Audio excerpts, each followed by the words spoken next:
Faleminderit, kënaqësia është imja.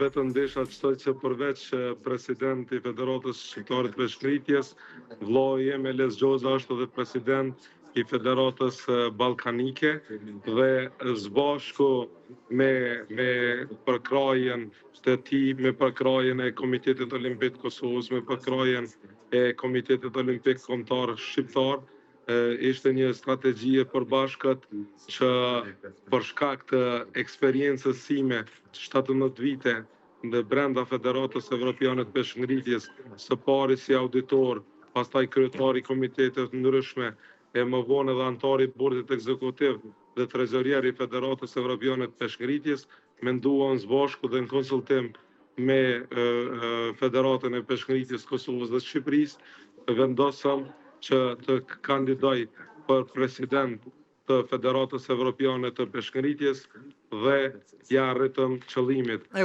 Padyshim nuk ishte e lehtë, mirë po me vizion, me strategji, me përkushtim dhe me bashkim arrijen të gjitha. Zoti Asani, atë zhvillim zotin Gjozën e kemi përcjell në atë periudhë që ai është zgjedhur, edhe ai ishte një zhvillim i rëndësishëm, s'pari unë uroj suksese. Zoti Gjozë, sot vite zoti Asani do të ndaj bisedën pra me të dy. Lajm shumë i mirë, lajm historik, edhe ju keni punuar që kjo të ndodh. Si ndjeni, Gjoza? Kënaqësi që na intervistoni sot juve. Unë duhet të them që nuk ishte e vështirë, por nuk ishte as rasti marrja e Federatës Evropiane, mbasi kemi të bëjmë me një njeri, si që është Zoti Asani, një doktor shkencash, njeri mrekullueshëm, i thjesht, i ndershëm, vizionar, kishte ardhur koha që në Federatën Evropiane të bësh ndryshime rrënjësore.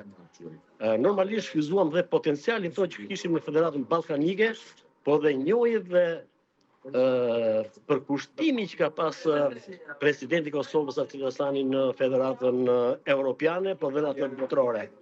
Unë dua të them që kongresi foli shqip, se ne jemi të dy shqiptar, edhe presidenti edhe unë.